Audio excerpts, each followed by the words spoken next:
Happy almost Thanksgiving, at least for those of you here in the United States. What's on my good list?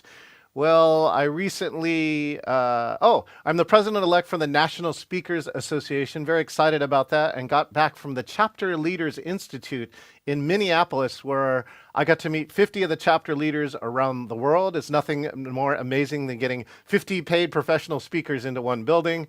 I also got to finish one of the journeys that I've been excited about, but tried to do in 2020 and failed, where we were going to go to my daughter's graduation and visit Paisley Park, which is Prince's private residence in Minnesota, and it was an amazing tour. Last but not least, I flew home so I could also help with a charity gala for Dandelion Drama with my good friend DC Evans, and we're proud to announce that through the emceeing and auctioneering that we did, we were able to raise $35,000 for drama programs for youth, and some of them who have disabilities. So that's really cool and inspiring work. All right, our next guest here is really academically trained in engineering, philosophy, and the intersection of science and spirit. She's going to bring us a wealth of knowledge and information about our process, which I'm super excited about. Let's bring in our guest today,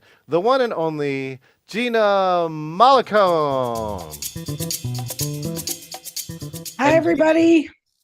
Gina is, of course, Canadian. Is that correct? Of course, he says. Of course she is. I should put an A in there somewhere. Gina, where do you hail from in the great country of Canada? Well, up until recently, it was Whistler, very close to you, but we've since moved to Toronto, and we are gearing up for the American Thanksgiving holiday. Celebrated in Toronto is kind of. Oh, sure. I mean, I think Black Friday has become this global thing. I don't know if everybody knows it's a Thanksgiving related thing, but it's alive and well here as well. Well, I'm writing my email right now for Black Friday, right? So yeah. It is alive and well. All right. Oh yeah, no, it's like get on the bus or get left behind. Well, speaking of getting on the bus, let's get on the bus here and let's find out. For my friends who don't know you, Gina, do us a favor. Tell us who you are and what you do. Okay. Well, you know what? What gets me out of bed in the morning is the fact that everyone has greatness in them. So my catchphrase is to reveal greatness. But what I do more simply is I help people get what they want faster and with less effort than they may be currently expending. So I do that through a combination of mind mechanics, different mechanisms, as you said in my amazingly, I love that short bio, the intersection of mind and matter. So I help people realize they're more than just these breakthroughs happen, these breakthroughs to the next level happen when you realize you're a little bit more spirit and a little bit less matter. So I write books about that. I talk about that. I speak all over the world about that. And we teach other coaches how to use those mechanisms so that they can help their clients get their change faster and with less effort. Okay. So how'd you get into speaking? I'm just kind of curious about a lot of speaker genesis stories. Oh, I was born pretty much. That was it. It is, I have Mercury in Sagittarius, if that's your thing. I was born speaking and I was born teaching, and I was, even as a kid, when I didn't know what things were, I was talking, organizing, presenting. It's just what I did. I was my grade 8 valedictorian. I was my high school valedictorian, but I didn't know that was a thing. I just like to talk. but since moving along in life, I've learned that generally what we loved to do when we were kids is a very good platform for what we should do for the rest of our lives, or how we should dedicate ourselves in service to others. And so, I use my vocal cords and my meat flaps to help bring information to people that will help them get something for their lives. That's what I do with it now.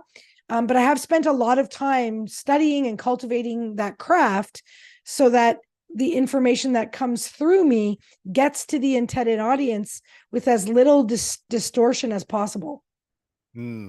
Okay, let me just check too. Like in lower grade schools, right? Did it ever show up on your report? that you talked too much? Not so much like that, because I was also an extremely sort of teachery pet kind of person, but multiple times in my life I was told that I was just like, could I just tone it down? I was a bit too much, right? So I've since decided to lean into that. And for those of you that have maybe been told that in your lives, yes, you are, and you should be, and you should get out there and help the people that need a hand up. Give them a little bit of your too muchedness.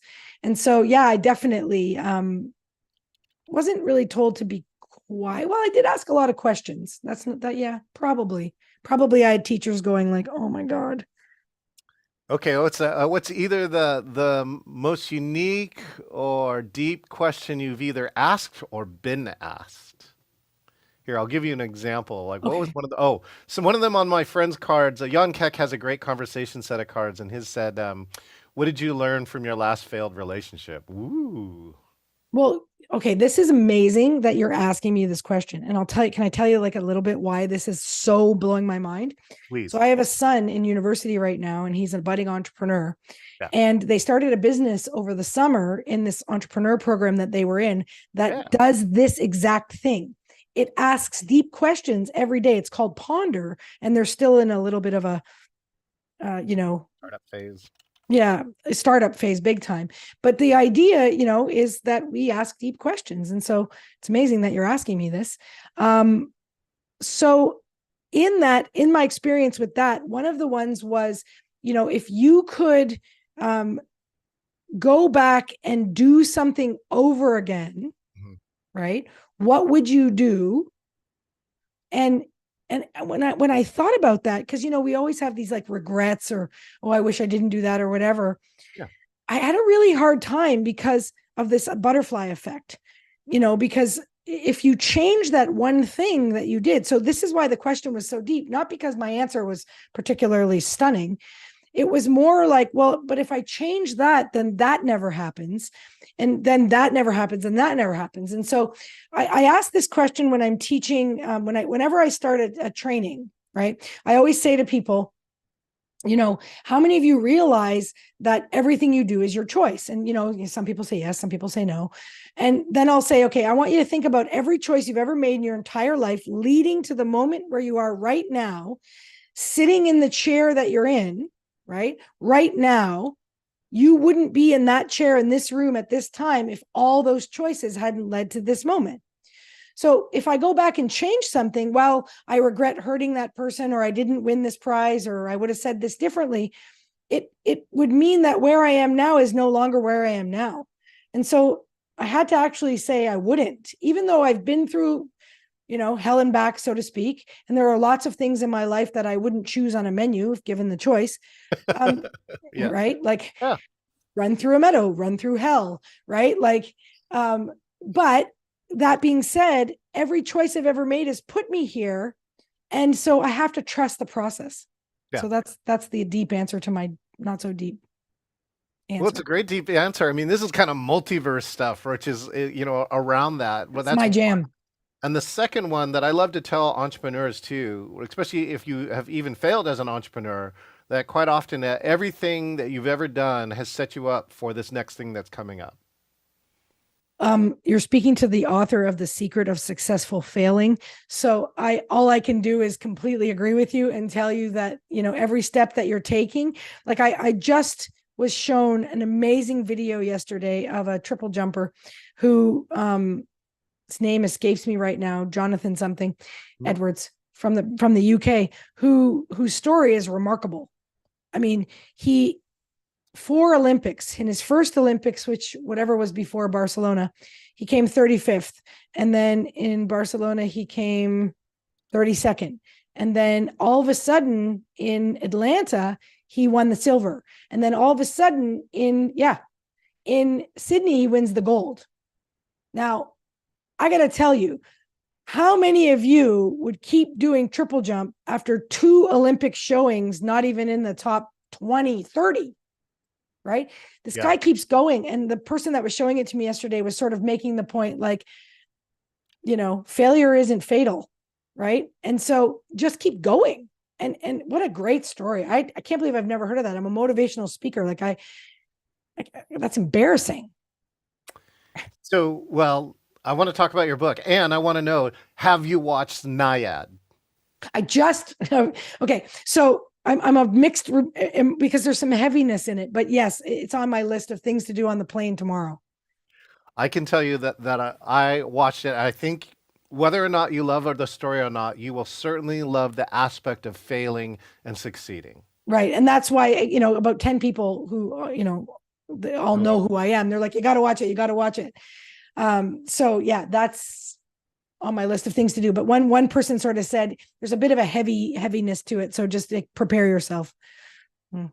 I think the heaviness is what makes the movie. So let's talk about this. Speaking of making it, The Secrets of Successful Failing. Is this your first or your second book? That was my first book. Okay. So what led you to writing it? Well, like every book also has a genesis. Like Face down in the mud, just you, straight up, you right? Face down in the mud. Me. Yeah, of course. say And more.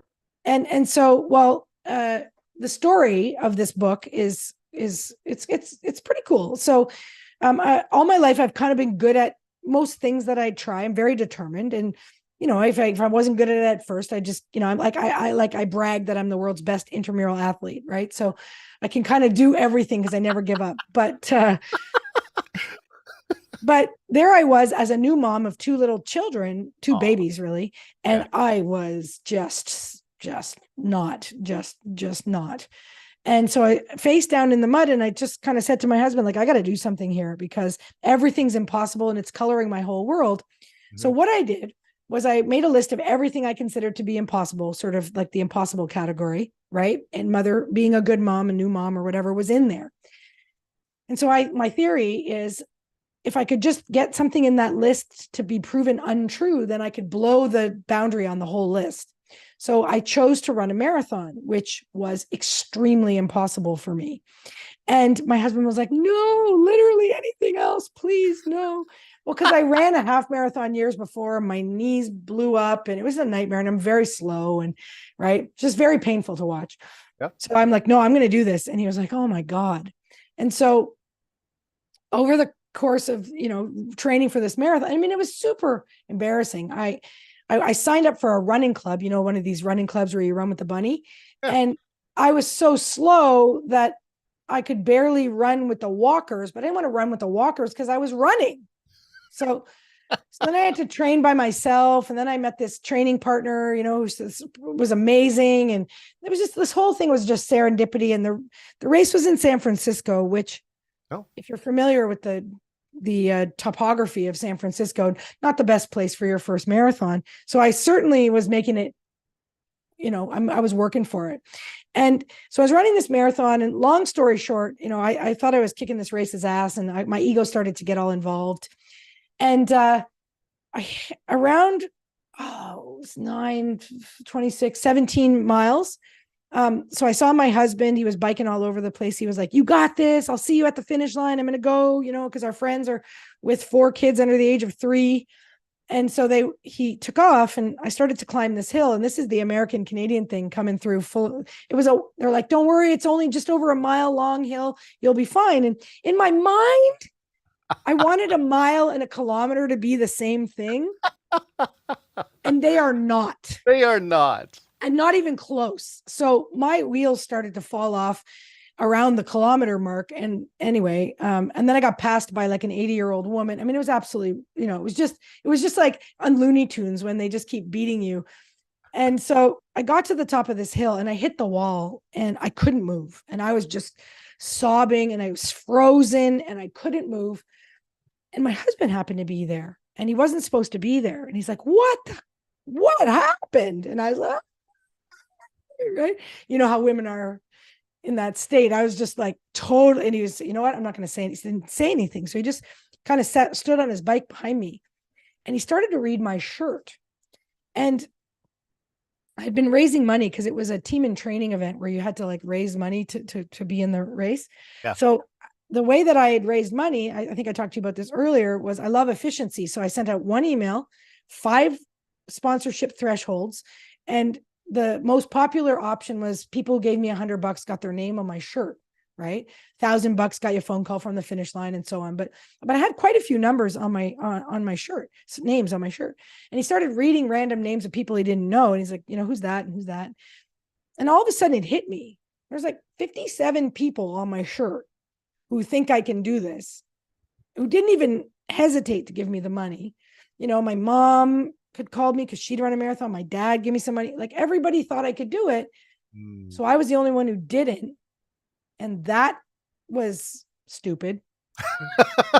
Right? But Like, wait. That's genius stupid. And here's the reason why, right? Because those 57 become the motivation for this next part of the story, right? unbelievable. So I literally just let go of the belief. Like I describe it as kind of like flicking it off my shoulder, but I just let go of the belief. It was gone forever. And all of my resources returned. So I was no longer frozen. My body wasn't cramped. Like I could move again. I could talk, and I just started running, and I 9 miles to go. And I just finished it. And so then I wrote this book, and then I kind of I didn't really write it. I kind of had this idea for this book. Mm-hmm. And then a friend of mine was diagnosed with cancer. We were young. And so up until this point, aside from being a closet speaker and like high school valedictorian speeches and whatnot, it wasn't really my thing. I was, working at Procter and Gamble and advertising. And so I said to her, okay, I got to tell you all these things. And there are all these things I've learned in life and all these techniques I've learned and all these mechanisms. I have an engineering background, so I kind of just mapped it over to the human being. And I'm going to tell you all these things and you can discard it all. But if I don't tell you, I can't live with myself. So if it saves your life, great. But it's like my own guilt I'm trying to assuage here. Right. Yeah. So kind of just went bleh, like a fire hose. And she called me up 2 days later and she said, 3 things happened after you told me that. 1, it was like being hit with a fire hose. 2, I stopped crying and made a plan. And 3, I realized you have to write this book because you just have to put it out there. And if people don't want to hear it, they don't have to read it. Yeah. And I was like, darn it. So I turned around and wrote the book in like 2 weeks. And that was that. 2 weeks. Well, it was sitting there. You have to understand, it was sitting there. No, I just stated, but it took the 2 weeks to still putting it on page in 2 weeks is a pretty phenomenal. 5,000 pages or 5,000 words a day until I had 50,000 words, and that was it. And I look back at it now, and I want to light it on fire, but because it was my first book, and my second one was so much better, and I was going to fix everything. Now I look at the second one and think I really got to write a third one. But the whole idea was maybe what happens in life is highlighting what isn't going to work for the rest of your life, right? So this is what I teach people. You only have problems with the programs that are broken. You don't have problems with the programs that are working. So, and the programs that are broken need to be upgraded or replaced, or, like who's still using CorelDRAW, right? Like Lotus 1-2-3 or something. Let's go. Right. Remember? Right.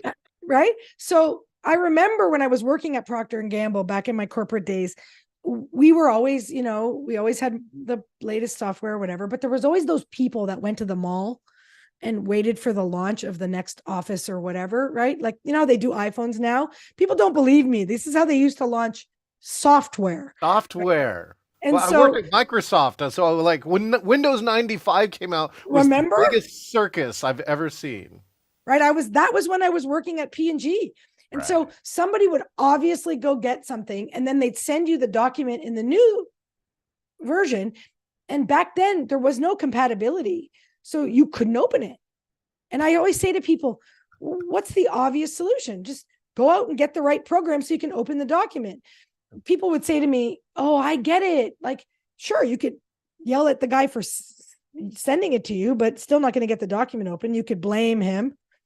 You could book a session with a counselor. You could whip your computer out the window, but none of that's going to address your problem, which is the program isn't no longer working in your environment.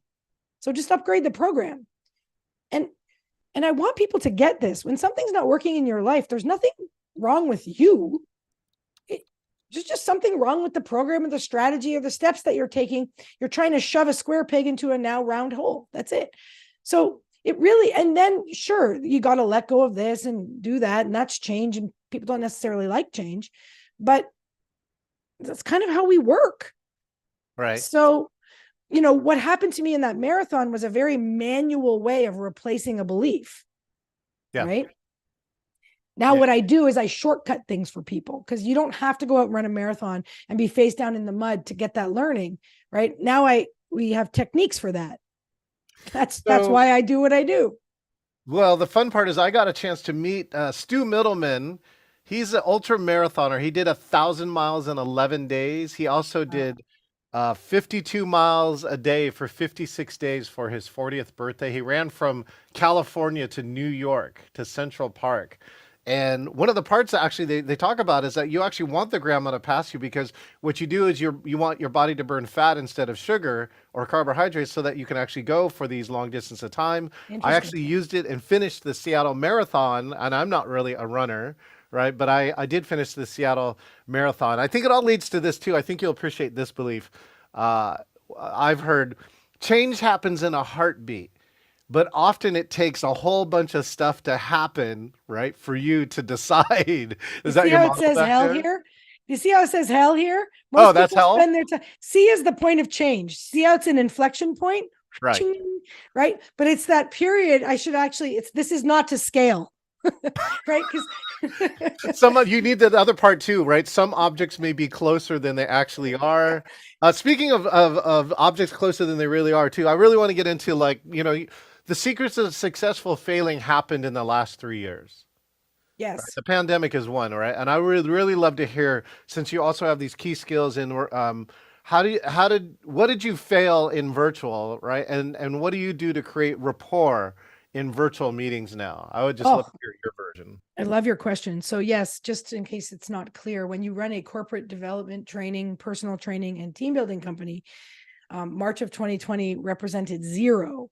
So, some people have like bad quarters or bad years, but when your entire company is reduced to nothing, it's like, wow, I'm willing to do anything. So we did exactly that. We took all of our NLP trainings and we put them online. And up until that point, I told you this earlier, I had been saying, I don't think it can be done because for decades, people have been saying to me, you should do these trainings online. It's really hard to travel. And I go, no, no, no. Well, it's amazing how necessity is the mother of invention. So, Ta-da! but we practiced a lot for that first training. We had 57 coaches in that first training. And we teach rapport. So when we teach our NLP trainers training, we teach speakers, some of the best speakers in the world, how to flow in. I said this earlier, how to have information flow without distortion. Okay. Mhm. Because people think speaking is about you. It's not, unless you're, somebody famous. You're a conduit of teaching or learning or comedy or whatever. And the more that you can get your ego out of the way, the better. And so there are a lot of techniques that you can do to create rapport. And in a live audience, we would do, if you can get people in sync in a live audience. So if you've ever been to a personal development weekend, right? And you got the dancers on the stage, or everybody's doing this, or they're doing the whatever that dance is called. Once about 80% of the room is doing the same thing, then it creates a connection.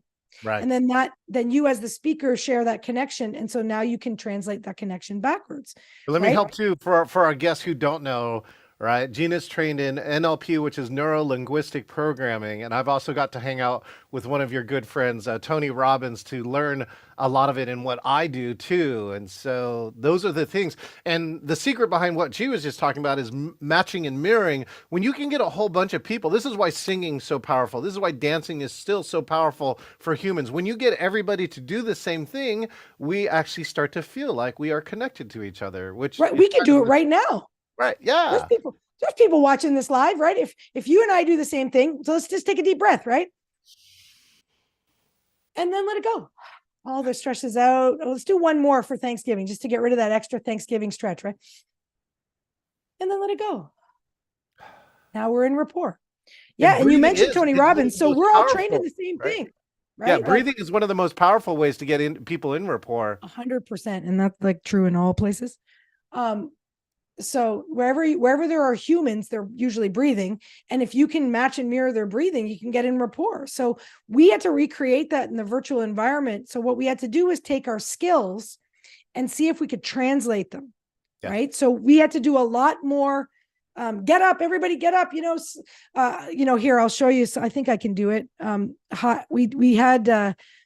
How do you? No, we can't do it here. We would do virtual high tens with the hands.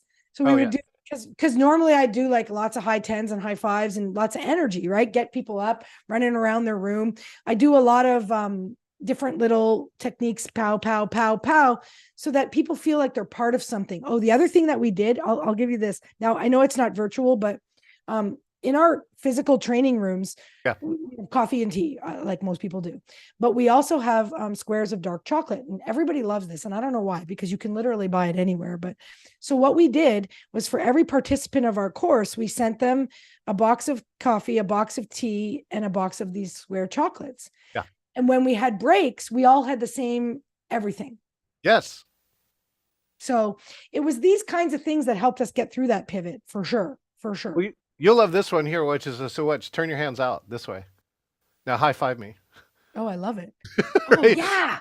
So you get a Oh, whole room. You can get like a whole, screen of 49 people, and they're all high fiving the people next to them. that was worth everything we just did right now. Like you mentioned Tony Robbins, we're trained in the same things. The only difference is he doesn't teach people NLP anymore, right? He teaches his programs, but we still do Right. because we just teach the base mechanisms. Do whatever you want with them. That Right. was awesome. I gotta do that. Yeah. Yeah. Wait, and here's a secret one. You'll love this too, Gina. I don't know if you tried this one, but this one seemed to work. We discovered it by accident. So, of course, the kids like to make a heart. So make a heart. Okay. Okay. Now take the heart and push it past your camera.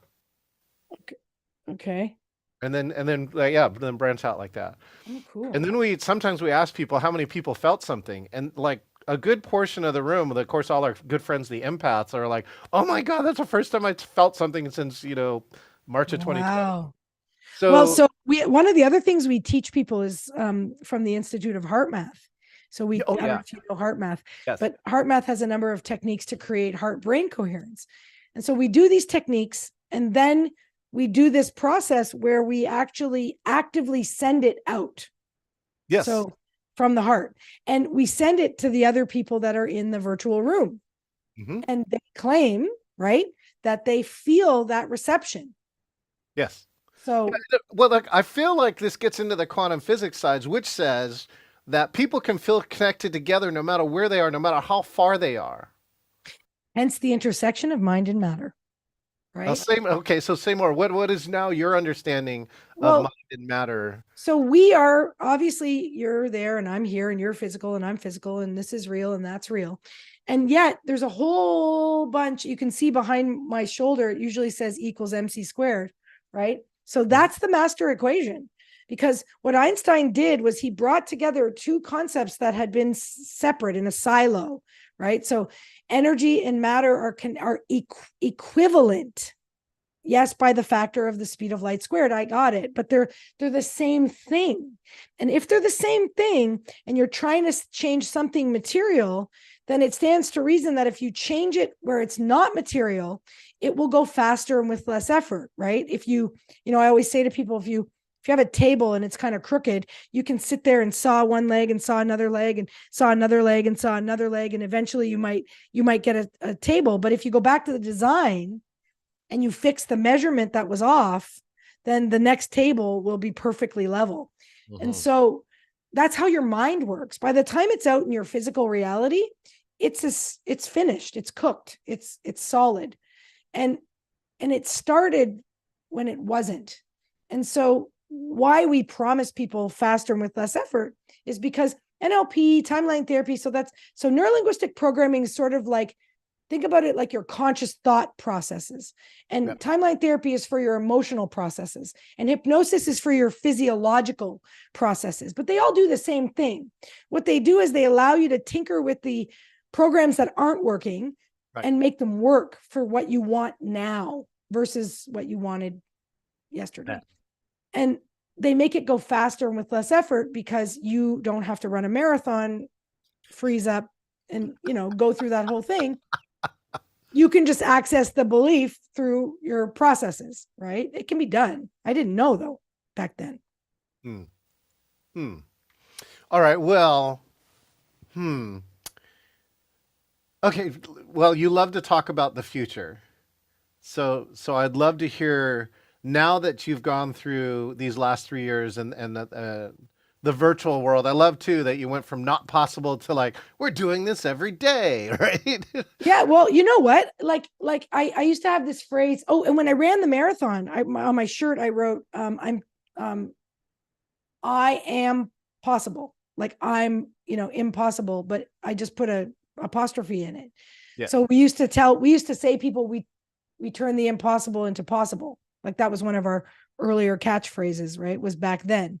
And Hmm. so what are we going to create? Well, here it was my birthday 2 days ago, Oh, happy birthday. and it was the greatest birthday I've ever had, and it was the simplest birthday I've ever had. It was like uh just my family, we it was just we just they my they made a cake. It was just amazing.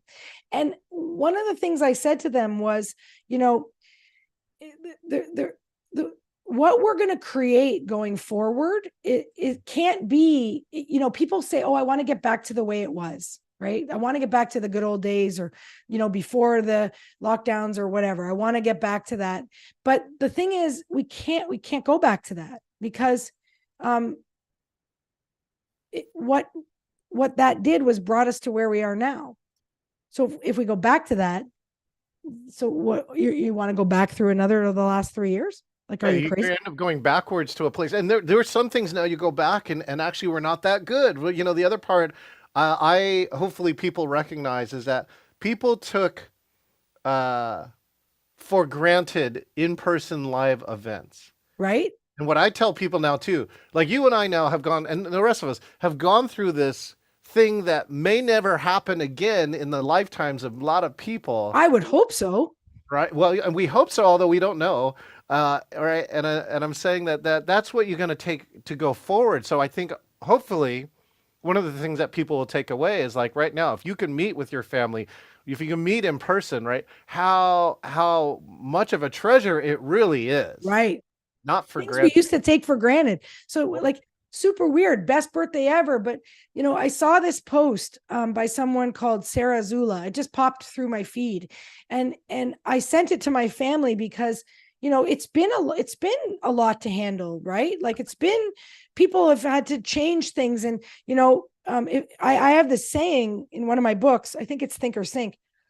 If someone doesn't want to change, there's nothing you can do to change them. And if someone wants to change, there's nothing you can do to stop them. So the last 3 years, for people who are resistant to change, it would have been very difficult, right? Mm. And so I want to read this post because it was amazing, and I want to just share it with people because I think we need to hear it. There's a massive change for the better happening on the planet right now. The change won't be on the news, and it hasn't gone viral, and if you don't look for it, you won't even notice that it's happening. The change is quietly happening in the hearts of humanity. People are realizing that we become what we focus our attention on, and we influence this reality based on who we become. So people are realizing that fighting is senseless, and focusing on chaos is futile. It just makes more chaos. Rather, people are quietly focusing on creating their version of heaven on earth now. They are healing themselves and focusing on creating more beauty. People have realized that awakening to their own divinity is what protects them from any manipulation and allows them to become the change that they want to see. It's sweeping through the nations, but it's hard to notice. However, its strength is growing in numbers, not strength in numbers to fight, because fighting only breeds more fighting. It's strength in numbers to create such a beautiful world that it will be obvious for others to join, to the point where one day they will hold a war and no one will come. The frequencies of war and greed and manipulation will no longer be able to exist in a reality full of sovereign awakened beings living connected to their divinity. Now, that comes from not my feed, right? That comes from her feed. But, and let's just give her credit. So at Sarah Zula, that came off of her feed. And I read this and I was weeping Mm. because that's what's available right now, right? What we have the opportunity to, people always say to me, what do I do? There's so much stress, there's so much chaos. And I'm like, okay, you ready? Okay, do what I do. That's it. And like the monkeys. And just Mm. withdraw your attention. Just withdraw it and put it on, this. I can't get my eyes off your background, right? With the beautiful snow and the fireplace, and put your attention on what makes you laugh and what makes you love. And people say, oh, I got to know the news. Do you? Here. So, something exploded, somebody died. Like, it's the same, right? So Yeah. do you? Right? People are like, oh, I got to know what's going on in the world. Like, I've been all over the world in the last few months, and I'm disconnected most of the time. And I still found out about things that were going on in the world. So it's okay. You don't need to plug in to that. I feel like Men in Black, when you go like, what going on in the world? Whose world? What about the world like that's between your ears? The most expensive real estate on earth, right there. So how about you spend some time doing that as opposed to the external world of which for the most part you have no control over. Right? Like, Uh, we don't, but the control we have, and this is the paradox, the control is inside. mm, And if we teach, and this is you asked me to introduce myself at the beginning, it's sort of towards the end. yeah. What gets me out of bed in the morning is if I help one more person become more resilient in their own life, Yes. right? Then I actually contribute to a world that's more resilient. So I could take a private client, because I do some private client coaching, obviously. And maybe I sort of limit myself to like a dozen people a year. So that's 12 people. Or I can teach the coaches who coach those people, and they can reach the people that they coach. And then they reach those people that they coach. And then they reach the people in their lives. And it's like that. Was it a Pert shampoo commercial? And then you tell two And friends and they so tell two on and friends. so Yeah. on and so Right. So that's how I have impact, is by teaching these skills to a few people who then go on and teach it to others. And at some point there will be a critical mass web of people who can handle change, who thrive in it, who seek it out, and who can up level every time it happens, like a video game, right? That's kind of how I look at it sometimes, just in Well, case going they're right. going back to this Dandelion drama program, it was really great. In the middle of this gala, they have 8 people who come in and they sing Seasons of Love, right? From Rent. Yeah, yeah, yeah. And multiple of them appear, I'm not sure for sure, but I believe they were autistic. And it was so great to have a program that allows them to, right, become performers and actors. Actually, there's a really cool stat. The Nobel laureates, right? Nobel laureates are 20 times more likely to be actors. Really? Yes, because of I think there's like the polymorph, like the different Yeah. of learning different skills allows them to be like that and to think different. And so I Wow. would just love to hear from you, Gina. Like if people are listening to this interview, what's the one thing that you want them to remember or take away from this particular podcast? I think everything you need for your life to thrive, to have the life that you could, dream about, is Mm, already inside of you. You don't need anything. You need to get rid of what prevents you from accessing it. That is what you need. So it's already there. You don't need anything from the outside. I know we're all going to do Black Friday sales, but you don't need it. You need to learn how to remove what prevents you. Rumi said, do not seek for love. Instead, seek for the barriers within yourself that you have built against it. beautiful, Gina. And of course, it's Thanksgiving. What are you really thankful for this year in the 2023? Honestly, I have such an amazing family, and we've been through so much in the last 3 years. And if any of them are listening and they know who they are, just, I'm so grateful for, and we don't always get along, just so we're clear. Yeah. But we have the capacity to handle our conflicts in respectful ways and up level our own. Like we just had this amazing dialogue over my birthday, and there was people were yelling, but it was like a good yelling. It was like an engaged, active, you're pushing my boundaries, but I'm listening, yelling. And I'm so grateful for those people that I'm surrounded with, and they know who they are. And I'm just, yeah. And my dog, oh my God, my dog. Well, Gina, here I'll give this shout out too. It's so funny. This is for all my brothers and sisters who, of course, we're going to see on Thanksgiving on our own Zoom call. And what I love to tell about people about our family is like, we're not the family that calls each other every day, but we're almost better in a crisis than we are in a normal situation. Oh, And so one nice. crisis like was with my mom, and we had doctors and nurses that came back and told us we have never seen a family of five brothers and sisters make decisions the way you did when you needed to. And we just wanted to let you know, right? We really appreciate that because right, while there was disagreement, there wasn't the dirty fighting that happens with Hmm. so many families on Thanksgiving. Ugh. It sounds like we have a similar, our families would probably get along very well. We're excellent in a crisis. We should have like a, like a competition. Yeah, family versus family. We do the family feud, Oh, Gina. that's Yes. that's how they invented the family feud right there. That's how it happened. Oh my God. So Gina, thank you so much for your valuable time today. And again, enjoy your either Canadian or American version of Thanksgiving and whatever Black Friday shopping that you can do to appease yourself. Thank you. Thank you for having me. I really do appreciate it. And I swear my life has changed forever. Give me a high five. Oh, this is like, that's like life changing. Honestly, you guys, this guy, like I am, let me just say this because I got to bow down to you. I am an excellent speaker and I am, and you are phenomenal, right? Oh, Like, and like if without you, can you imagine all the Zoom meetings just like, right? Yeah. they are. No, There's I'm lots really and lots of them. grateful. Thank There's you. lots and lots of them still out there. But Gina, thank you so much. Thank you. I appreciate the gift here on Thanksgiving. Okay, excellent. You've been here with Gina Mollicone, and I hope you got something out of that, right? Think about that. When what difference are you going to make here over Thanksgiving, whether it's in your family situation, around the world, right? All of you can make a difference around there. So I hope that you think about doing that. Speaking of which, I hope that if you're still watching here, make sure to subscribe, share, like, or comment out there. We love watching those on the replays. Here's where you can actually get the podcast here too. We're releasing an episode every Wednesday all the way through 2024. We are scheduled. So I think we're celebrating over 100 episodes of this Engaging the Virtual Meetings podcast.